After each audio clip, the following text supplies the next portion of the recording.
news of the day. Mr. Zimmerman, have you made a decision as to whether or not you want to testify in this case? With values that never die. There are certainly a lot of controversies or scandals brewing right now when it comes to the Obama administration. This is American Heartland with Dr. Grace. Dealing with the federal government is not always high-tech, and it's not always user-friendly. The stories that matter. This is a massive escalation in the tension here in Egypt. The issues that count. I don't know why the media tries to make this into a sensation. We have never hidden the fact that we supply Syria with weapons. This is American Heartland with Dr. Grace. He's got the red, white, blue flying high on a farm. Semper Fi tattooed on his left arm. Spend a little more in the store for a tag, and the back it says USA.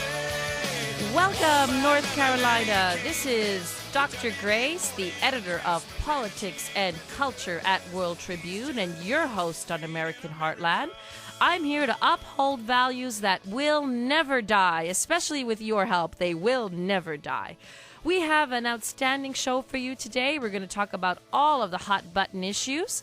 We will be discussing the Vice President's Joe Biden potential run in 2016. It looks like he's going to challenge Hillary Clinton. We're also going to be discussing an explosive interview that Russell Moore had in the Wall Street Journal, calling for Christians to see themselves as a prophetic minority. I'll discuss that in great detail, as well as my own column where I call for the formation of a new Christian party. We're going to look into the NSA scandal, the ongoing revelations that it's worse and worse than we think. And before we get to all of that, we're going to begin this show by analyzing the sheer chaos right now within the Republican Party. The Republican Party is in disarray. This is the summer of discontent for them, really. They are desperately looking for a way forward, trying to figure out how to cobble together a winning electoral majority. They were unsuccessful in halting Obama's re-election in 2012, and ever since then, the party is at loggerheads with itself. There are these profound ideological divides that are emerging. You have, on the one hand, libertarians like Rand Paul, who are saying we must adhere very strictly to the Constitution. We must truly be fiscal conservatives. We must do things like defund Obamacare. We must have a small government. We must dismantle this NSA surveillance program. And on the other side, we have those like Chris Christie who are saying, oh, libertarians like Rand Paul are dangerous. All this talk is irresponsible. And he says we should be moderate. We should appeal to the center. We should try to win independence. On top of this, you have lots of columnists calling for a complete rebranding of the Republican Party. And you know what this really means? Many of them are just saying, let's sell out our principles. Let's just almost become like another version of the Democratic Party. To this, I say that is a fool's strategy. And one of the leading fools who is advancing this is none other than the RNC chairman himself, Reince Priebus.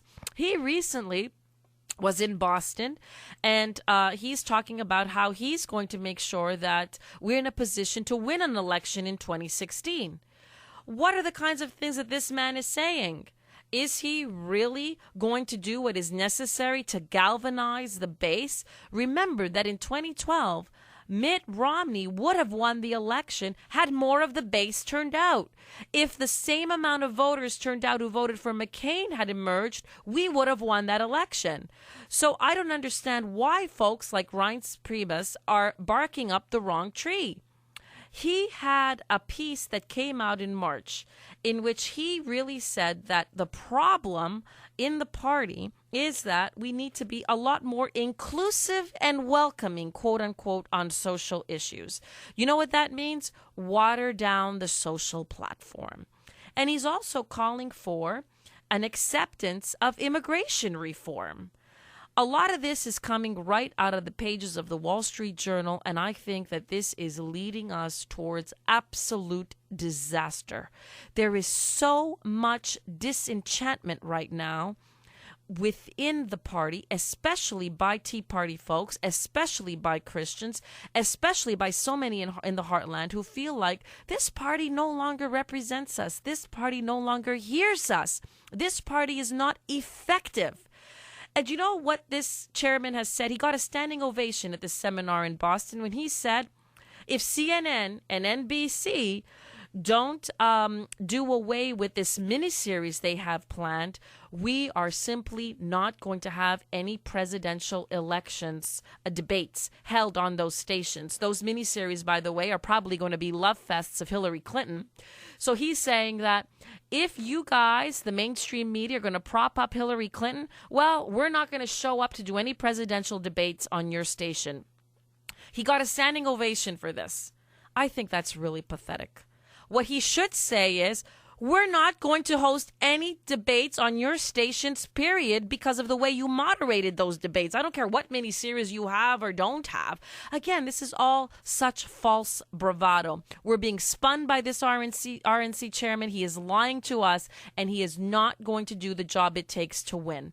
Take a listen to what he said on This Week with George Stephanopoulos. He actually said that there's peace within the GOP and that this debate is really healthy. Roll that clip, Brittany. It's something that is good for not just our party, but for this country. So I think that these debates are good.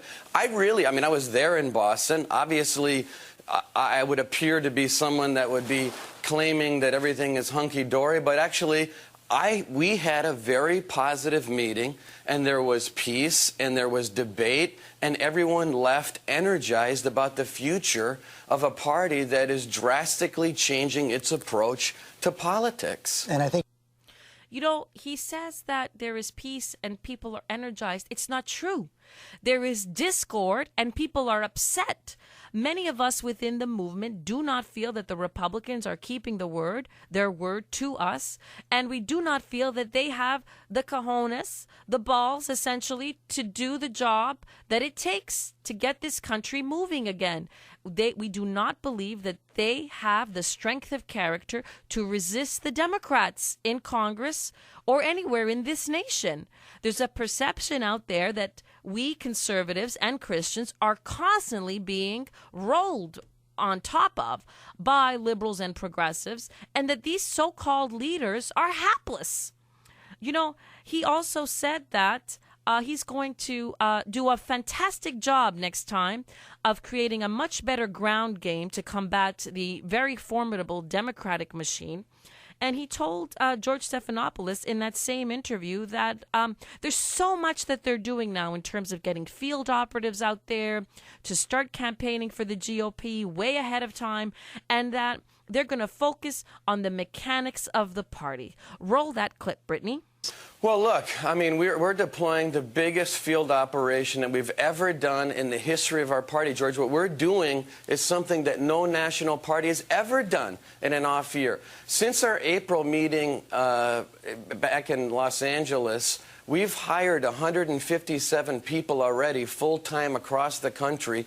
We're probably going to double that number by the end of the year. In an off year, coming off the heels of an election loss, to have that many field people in Hispanic, Asian, African-American communities, it's unheard of. And my point is this. Look, if you're going to get the sale, you got to show up and ask for the order. And my point about our party has been, you can't be a national party that shows up 5 months before an election and expects to move mountains. And so this is a big cultural shift in our party as far as our field operation, our data operation, and obviously I think we've got some infrastructure issues in regard to our primaries. And that's what I'm working on. I've got to control the world that I live in.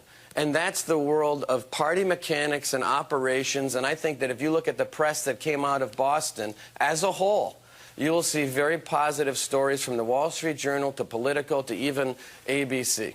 You know, this is the problem with his thinking. He thinks party mechanics is the trick. What does it matter how many field operatives you have across the nation if your message is flawed? What does it matter how many field operatives you have across the nation if nobody believes that you have the courage to stand up to Democrats when you're elected?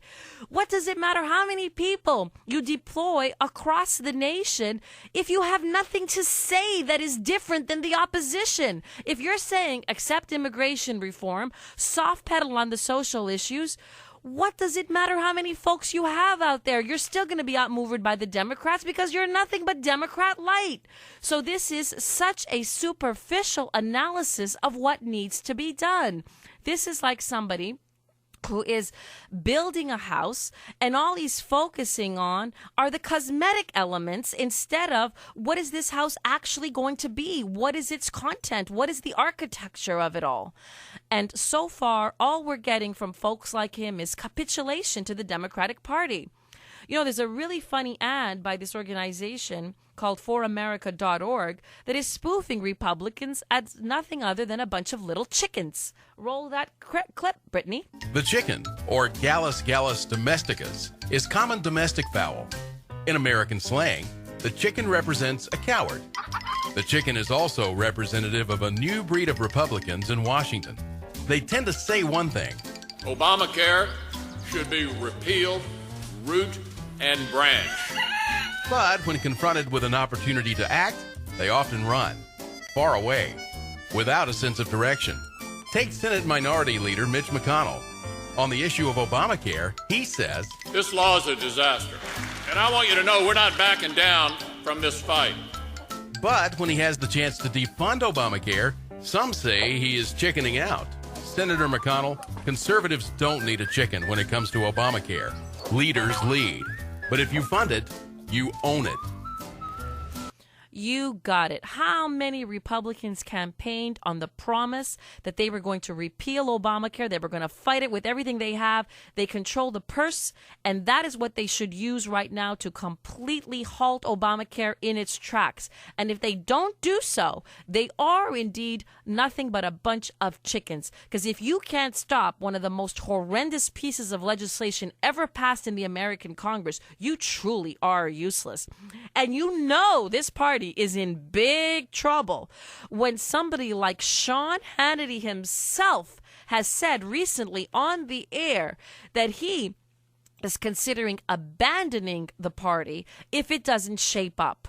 Roll that clip, Brittany. Maybe having a third party. Now, Reagan addressed this. You worked in the Reagan administration, and he said, no, we need a revitalized second party. Now, if this isn't the issue to revitalize the Republican Party, then they're letting this opportunity go. And I would argue that conservatives like myself and like yourself, I'm done with the Republicans if they don't fight here. I will not vote for it. I will not support. I will not endorse. I will not anybody that doesn't have the courage to stand up on this issue, because it's devastating to the country. We'll never be able to sustain it. Do you think that movement will be big? Amen, Hannity. And listen very carefully to what a huge cultural barometer this is. Sean Hannity is Mr. Republican himself. I mean, this individual tends to be very closely aligned with what the Republican Party does. He generally defends the party. He's not out there like folks like Michael Savage or Mark Levine attacking the party at every turn. This is Mr. Republican. And if he's disenchanted with it, that shows you what a lie Reince Priebus is peddling, that all is well within the Republican organization. It is not. It is deeply conflicted, deeply divided, and it is we're at a crossroads here where people are threatening to walk out of the party.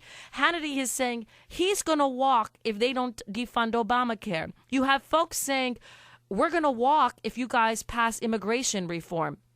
And I am going to announce today on the show that I am officially abandoning the Republican Party on other grounds, which we will address in the next segment. But what I want to close this segment on is this simple fact. Our RNC chairman is clearly not fit for the job that lies ahead. He is focusing on all of the superficial things that went wrong in 2012. And he is another example of an individual that is much more beholden to the claptrap that comes out of the Beltway than to the people who are demanding real strength of character in Congress and real courage in confronting this criminal, out of control, liberal, socialist administration. You are listening to Dr. Grace Vuoto, the editor of Politics and Culture at World Tribune, on WTSB, fighting hard for values that will never die.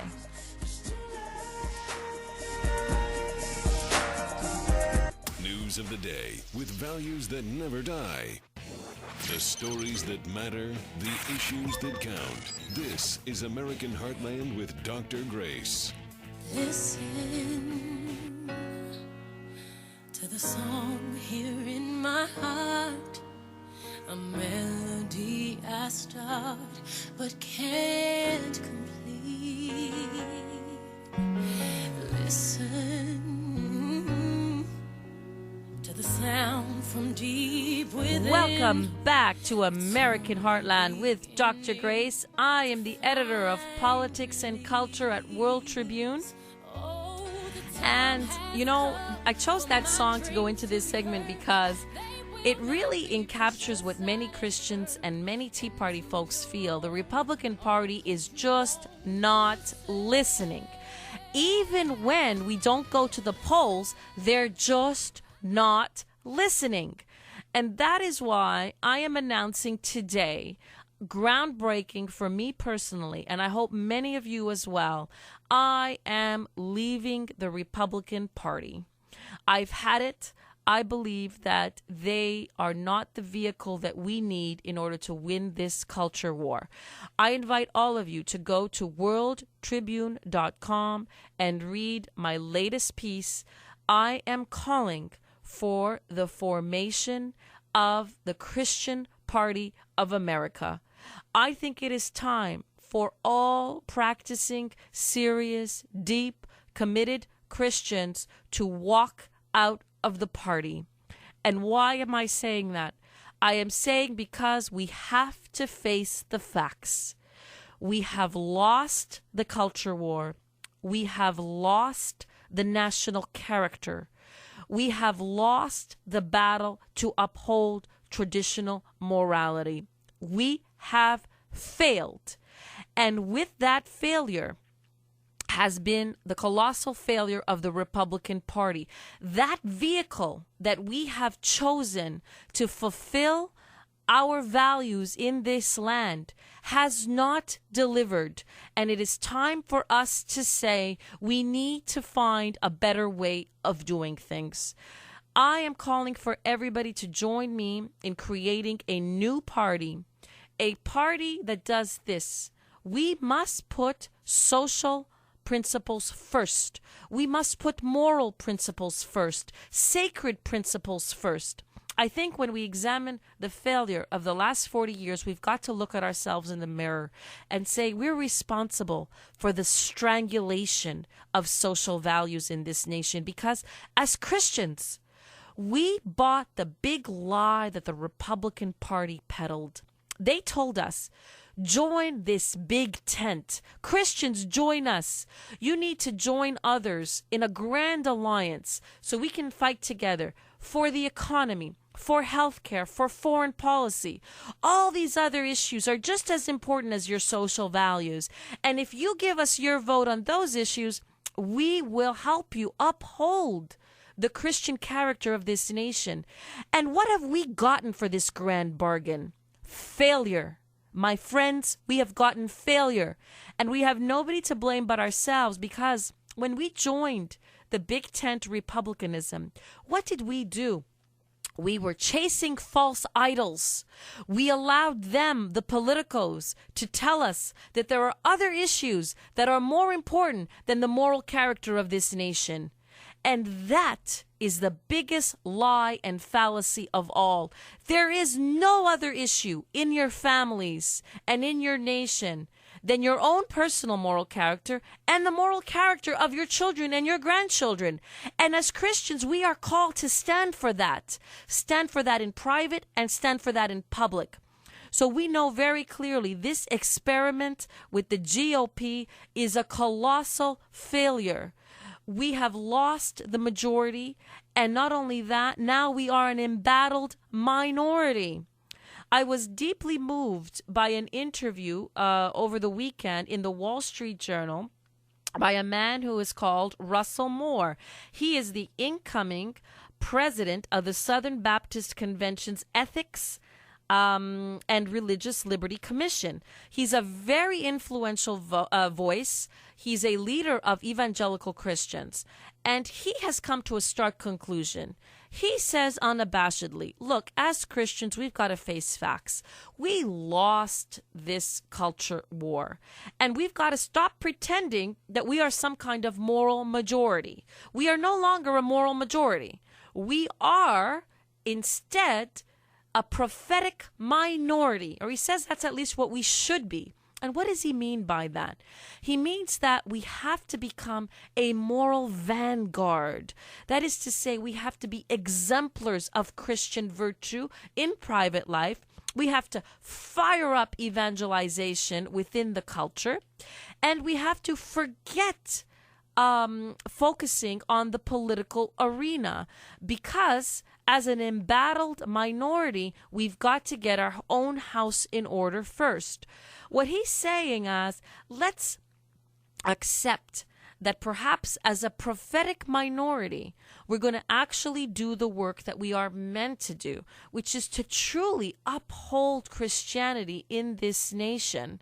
He thinks essentially by casting too many topics on top of the Christian values that we hold dear, too many issues that we're supposed to go to the polls over, we have lost what is essentially Christian, and we have lost the ability to evangelize properly.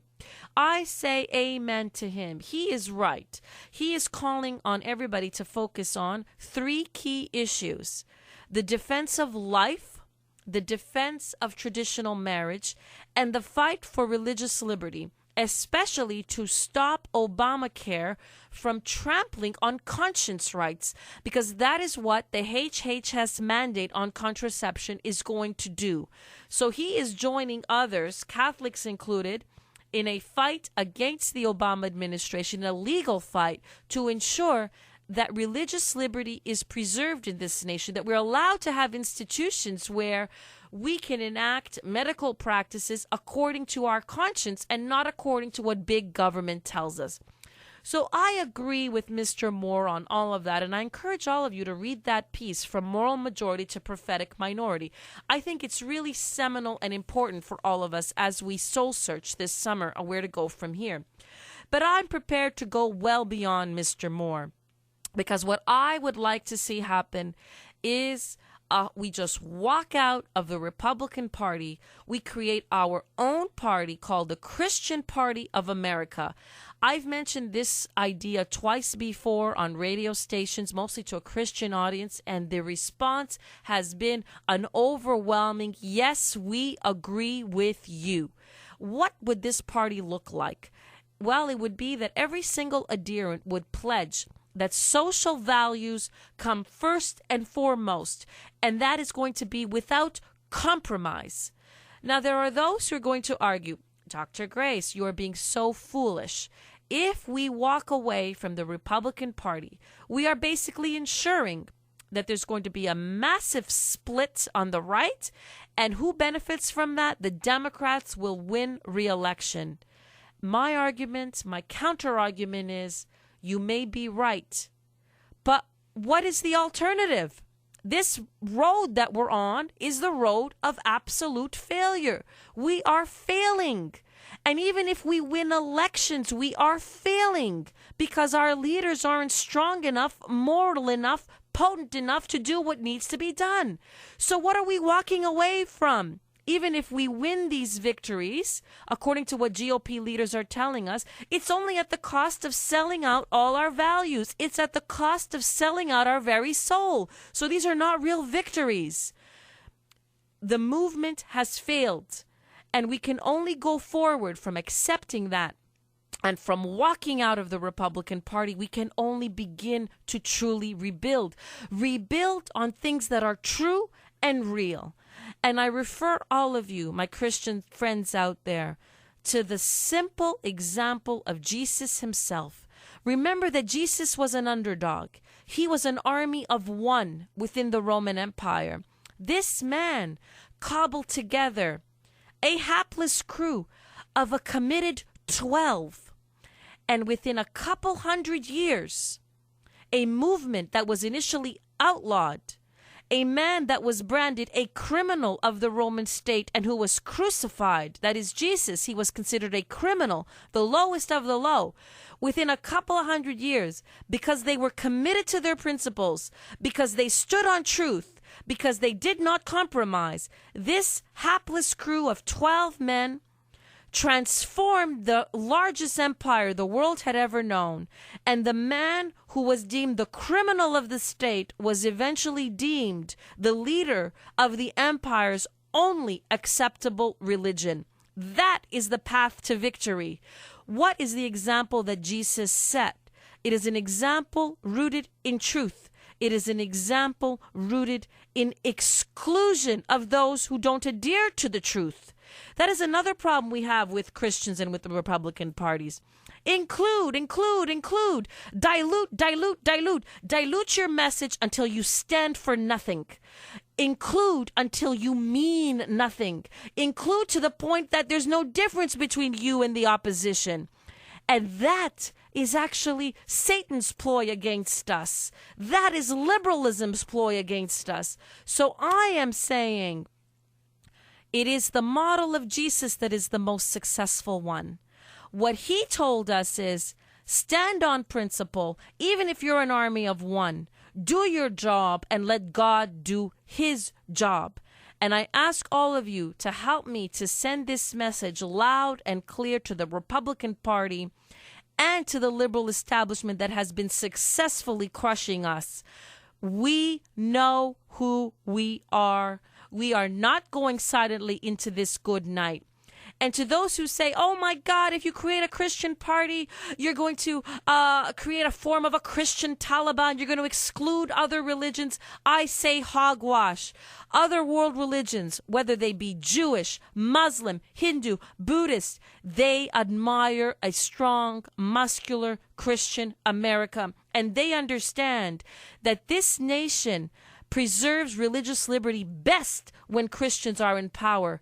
And all the other world religions understand that it is secularists who threaten religious liberty, as this administration currently does. It is not Christians who threaten religious liberty. We know how to respect minority rights because we see each individual created in the image of God, and therefore we value their conscience and their being and their free will. Christians know how to preserve liberty. Christians know how to preserve morality. Christians know how to restore this nation to its best self. It is time we take this nation's destiny into our own hands. And I say we must do this, my friends, because there is no other alternative. We are this nation's last, only, and best hope. This is Dr. Grace Vuoto, the editor of Politics and Culture at World Tribune, on WTSB, with a landmark monologue calling for a re-energized Christianity, a re-energized conservatism that will really transform this nation. Once or twice was enough, and it was all in vain.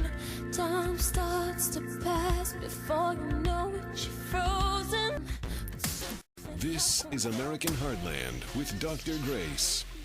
The stories that matter, the issues that count. This is American Heartland with Dr. Grace.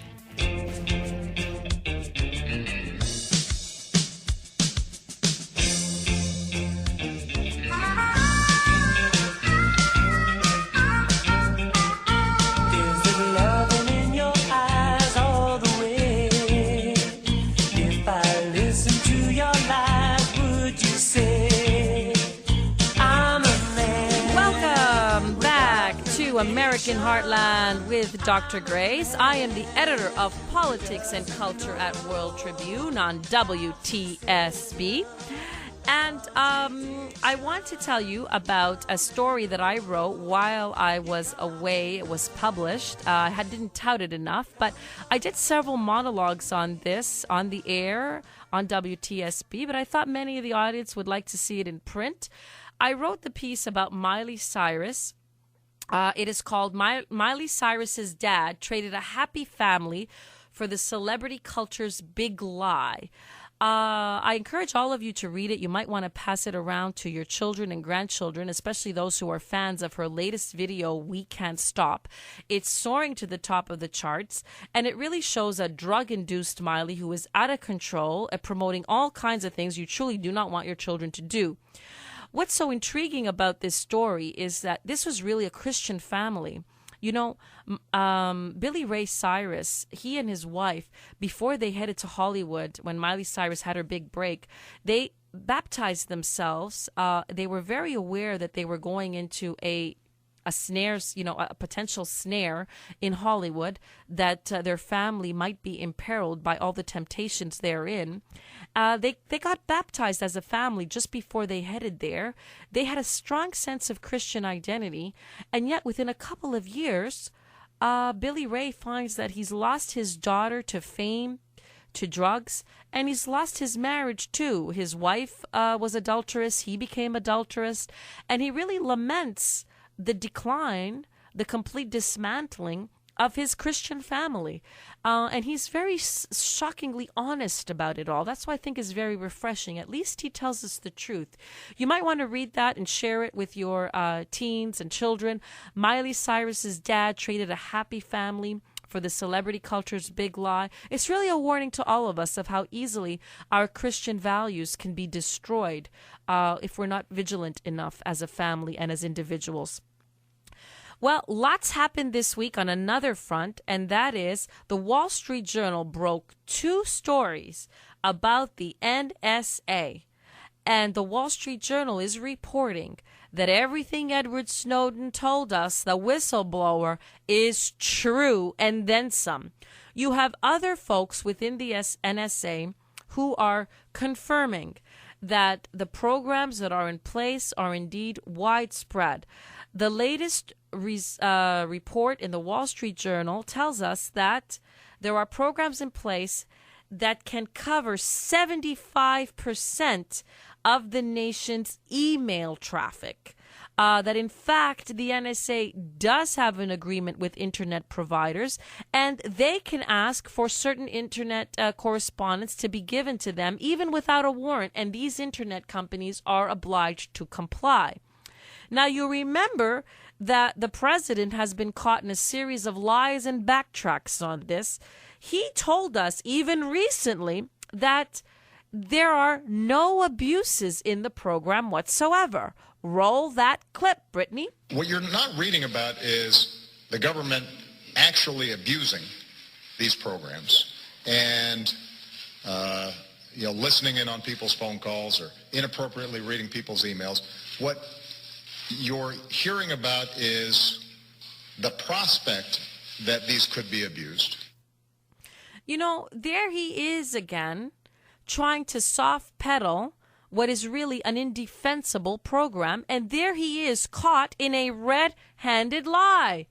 Because the Wall Street Journal then presented another report this week which details that the FISA court itself told the NSA that it was abusing its powers, and it had, in many instances, overstepped its prerogatives. It was ensnaring for 3 years, not just foreign email correspondence, but domestic email correspondence that had nothing to do with the terrorist threat that NSA claims it is defending us from. So we see that the president and so many within the Beltway who are defending this program are trying to convince us that an organization with such massive power is not abusing its power. That is absolutely preposterous. We know, even when we examine organizations with far less power, that it is extremely easy for power to be abused. And now we are even more concerned when we have our very commander-in-chief telling us one thing and then journalists breaking stories showing us that they're lying. That makes us think the problems are even greater than they're saying. That makes us think that the abuses are even more profound than they're telling us. What we are experiencing is a growing distrust of our leaders. They're not telling us the truth about this program, and Americans are weary. They are weary that the checks and balances that we are told are in place are not sufficient to prevent violations of privacy rights. Rand Paul, I must give him his due. Senator Rand Paul has been brilliant, and he's really been a leader on this. He has explained very clearly and forthrightly that the president is trying to tell us that the NSA can police itself when we know that it cannot do so. Brittany, roll that clip. You know, I think the president fundamentally misunderstands the constitutional separation of powers, because the checks and balances are supposed to come from independent branches of government. So he thinks that if he gets some lawyers together from the NSA and they do a PowerPoint presentation and tell him everything's okay, that the NSA can police themselves. But one of the fundamental things that our founders put in place was they wanted to separate police power from the judiciary power. So they didn't want police to write warrants, and the NSA are a type of police. They wanted the judiciary, an independent, open judiciary responsive to the people with open debate in public. So I think the constitutionality of these programs need to be questioned, and there needs to be a Supreme Court decision that looks at whether or not what they're doing is constitutional or not. Absolutely right, Senator Paul. He really identified the core division in this debate between those who are supporting the NSA and those who are really concerned about it. Because the best defense you can make for the NSA is that it is essential to our security and that somehow it is able to police itself. But we know that our founding fathers taught us no institution of government should be entrusted to police itself. It simply cannot do so because it has a vested interest in covering up for itself. That's just human nature. The only way we can truly police the NSA is if you have police powers outside of the organization, not embedded within it somehow, some way. So, apart from the ability to police itself, there is an even greater problem, and that is that when the NSA decides that somebody's emails are going to be targeted, who is there to defend that person and say, excuse me, you don't have a legitimate case?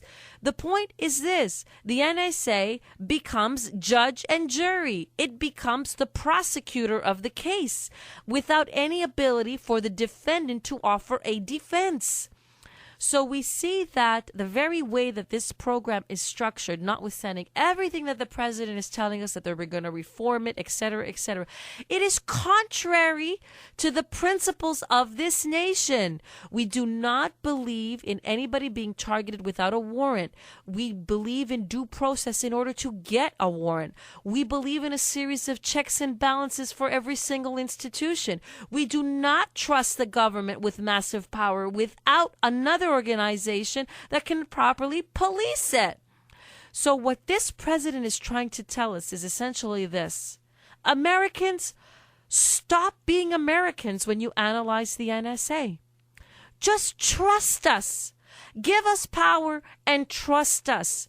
Well, I'm sorry, Mr. President, that is not the American way. We know that power corrupts and absolute power corrupts absolutely. And we know that centralized power is very dangerous. And we believe first and foremost that everybody is innocent before they're proven guilty. And we believe in individual rights. We do not believe that the government has the authority to determine when, how, where it's going to trample on an individual's rights. This is un-American. And as a constitutional law professor, he should know this. He should be the one lecturing the nation, not Dr. Grace Vuoto, on constitutional protections. He knows it better than I do, for crying out loud. Look, this is extremely dangerous for the American people. If we accept this spying program, we are going to transform the character of this country. Peggy Noonan recently had a brilliant column on this. And she said, what happens? Let's say we just allow this program to continue. What are the consequences of that? Well, every individual is going to be much more guarded in what they put on paper. So the assault on the Fourth Amendment, privacy rights, it has a direct assault on the First Amendment, the right to free speech. Because if you know somebody's listening and you know somebody's reading, you're going to be very wary in exercising your First Amendment rights. And what's even more dangerous than that, when our First Amendment rights are imperiled, what happens next? We begin the process of self-censorship. Because if we can't speak as we deem, we can't write as we deem fit, what will happen? We will begin to tell ourselves, let me not even begin to think that thought. And we will become increasingly servile. We will become increasingly serfs of a big government state. This program, I believe, is one of the greatest challenges that our generation faces. To all the young people out there, you must fight this with every ounce of your being. This is a direct assault on your ability to be free, notwithstanding what everybody's telling you. And you know what? Young people instinctively understand this because the president's approval rating among the youth is dropping more dramatically than any other category. You young people, this is going to be the great battle of your generation. Many of previous generations, they fought the Nazis, they fought the communists, they fought so many insidious threats to liberty. This is unprecedented in America. The greatest threat to liberty today is your own government that is telling you, in order for you to be safe, we're going to trample on your Fourth Amendment right, we're going to trample on your First Amendment right, we're going to compel you eventually to even self-censorship. Well, I am telling you, young people out there are awake to the dangers out there, and I hope that they will have the strength of their convictions and help the rest of us fight it until it is eliminated root and branch. You're listening to Dr. Grace Vuoto, the editor of Politics and Culture at World Tribune on WTSB, upholding American values that will never die.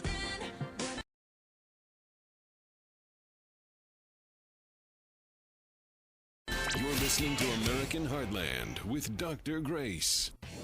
The stories that matter, the issues that count. This is American Heartland with Dr. Grace.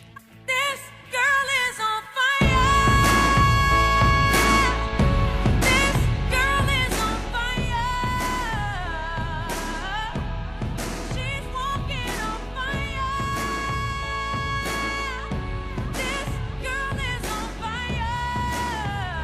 Welcome back to American Heartland with Dr. Grace. I'm the editor of Politics and Culture at World Tribune and your host on WTSB.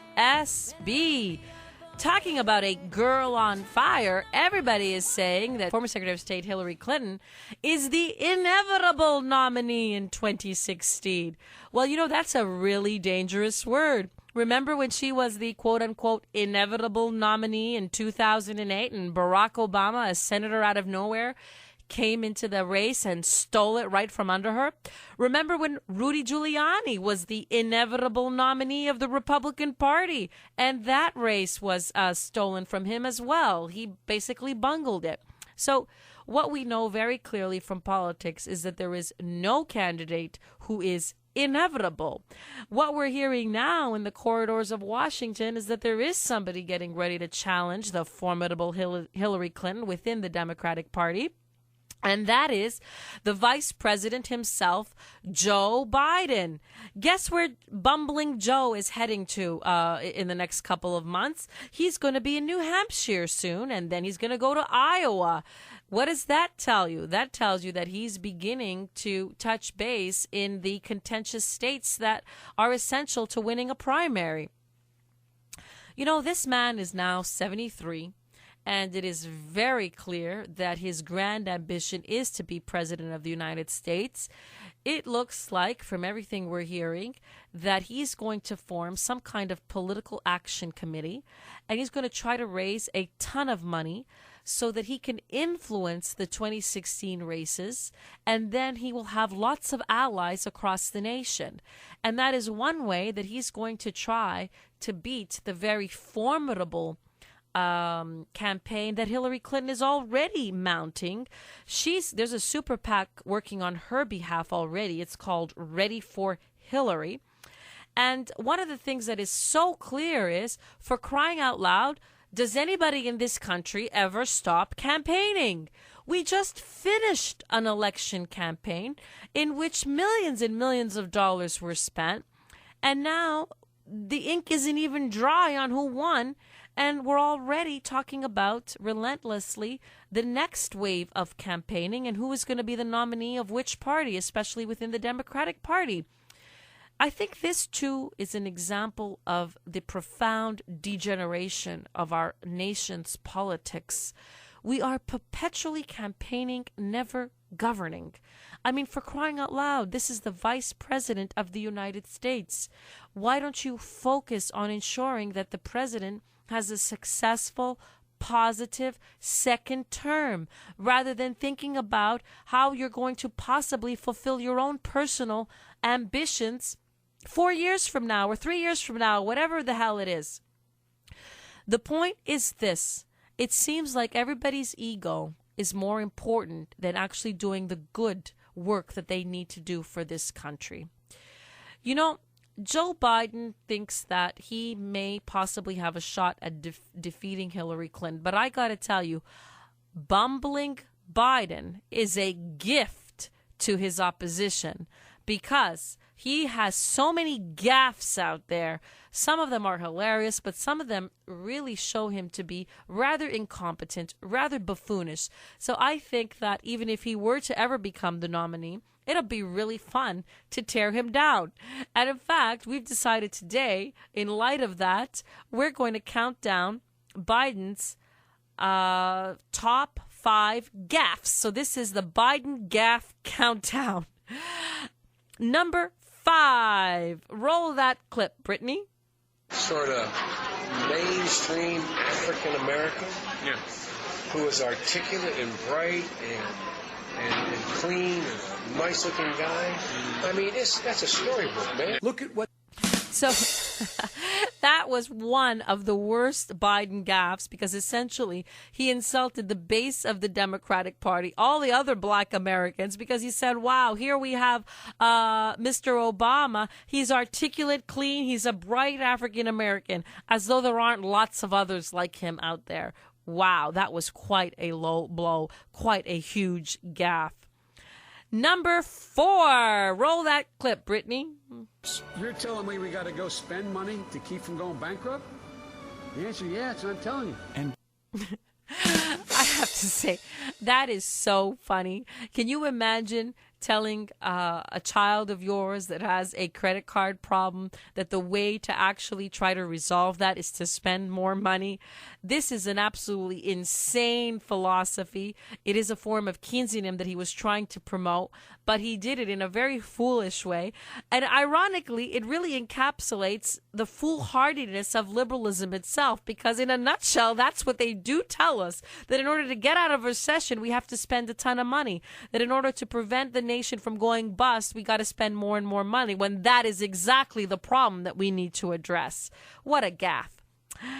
Number 3, roll that clip. look, John's last-minute economic plan does nothing to tackle the number one job facing the middle class, and it happens to be, as Barack says, a 3-letter word. jobs. Jobs. Jobs. Well, that's when he bungled and he said that a 4-letter word is jobs. He said it's a 3-letter word. It's actually a 4-letter word. So it's obvious that he doesn't know his numbers and he doesn't know his letters. Anyways, but that was nowhere near as insulting or as big a gaffe as when he insulted a whole swath of the American population, Indian Americans. Roll that clip, Brittany. The largest growth in population is Indian Americans moving from India. You cannot go to a 7-Eleven or a Dunkin' Donuts unless you have a slight Indian accent. I'm not joking. Coming by. So there he was. You know, in clip number 5, he insulted African Americans. In clip number 4, he insulted liberalism itself. In clip number 3, he tells us he doesn't know how to count letters in a word. And in clip number 2, he's now insulting Indian Americans, saying that by and large, they run all the 7-Elevens. I mean, for a vice president that is supposed to represent a very diverse party, he really knows how to play on all the stereotypes that liberals always say that the conservatives are guilty of. Wow, what a gaffe. I have to say, though, I think his lowest blow came when he actually told a man in a wheelchair to stand up. Roll that clip, Brittany. Here. Chuck, stand up, Chuck. Let him see you.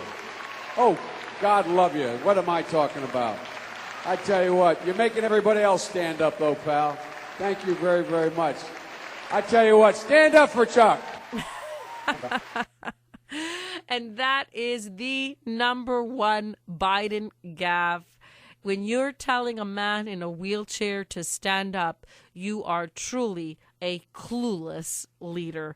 So I say that if this man decides to run as a Democratic nominee, and if he should win it, his opponents are truly going to have a field day with him, because his gaffes are not only are they insulting, but they actually present him to be, or show him to be, a very incompetent man. And I think that the Democrats will be wise to choose probably anybody else rather than the vice president as the next leader of their party. Well, what is the vice president hoping for? He is really hoping that if the economy somehow should turn around by the end of Obama's term, that he's going to be able to claim that he was essentially a key guide to the president in helping the nation overcome one of its most difficult economic moments. So he really needs to ensure that the president's agenda is successful in order for him to actually have a shot at the White House, because the only way that he'll be able to win is if he's able to convince the American people that the president's term in office has been a very successful one and that the nation really shouldn't alter course. Hillary, on the other hand, has a great advantage because she served in the first term. She has plenty of time to distance herself from this administration, and she could present herself as fresh and new, offering something different to the American people, so that even if the economy doesn't turn around, she can still tout herself as possibly a savior. Well, it's going to be really fun and interesting to see what happens in that Democratic fight. We now turn to my personal story. I don't know if you've noticed, but I am actually very ebullient today because I had such a lovely time with my family recently. I had the great pleasure to christen my little baby girl, Ava. We had a huge party in my hometown of Montreal, Canada. It was so heartwarming. You know, I sent out the invitations, and initially I had a very small room set up, and there's so many people said they wanted to come. We had to move to a bigger room, and by the time everything was said and done, my invitation list had blossomed to about 100 people came to celebrate Ava's new journey as a Christian in this world.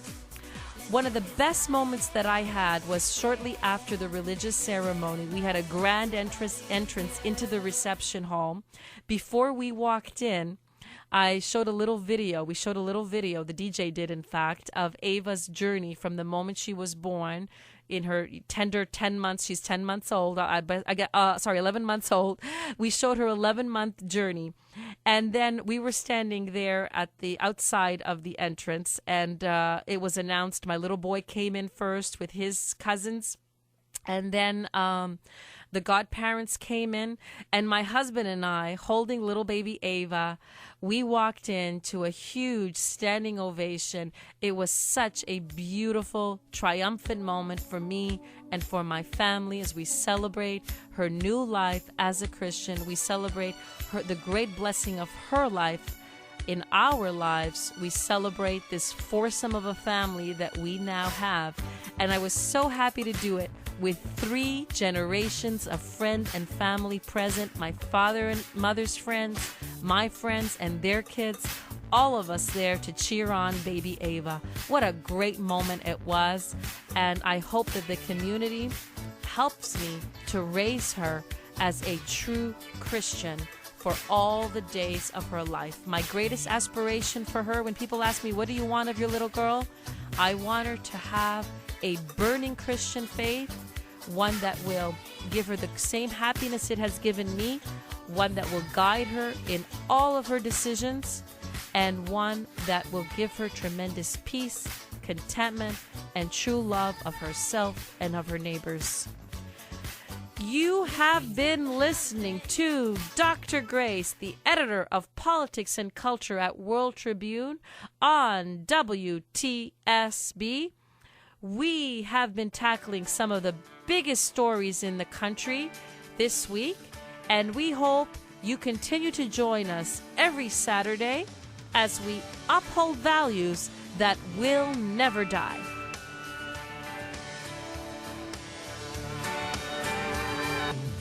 This is America's voice for conservative values, Dr. Grace.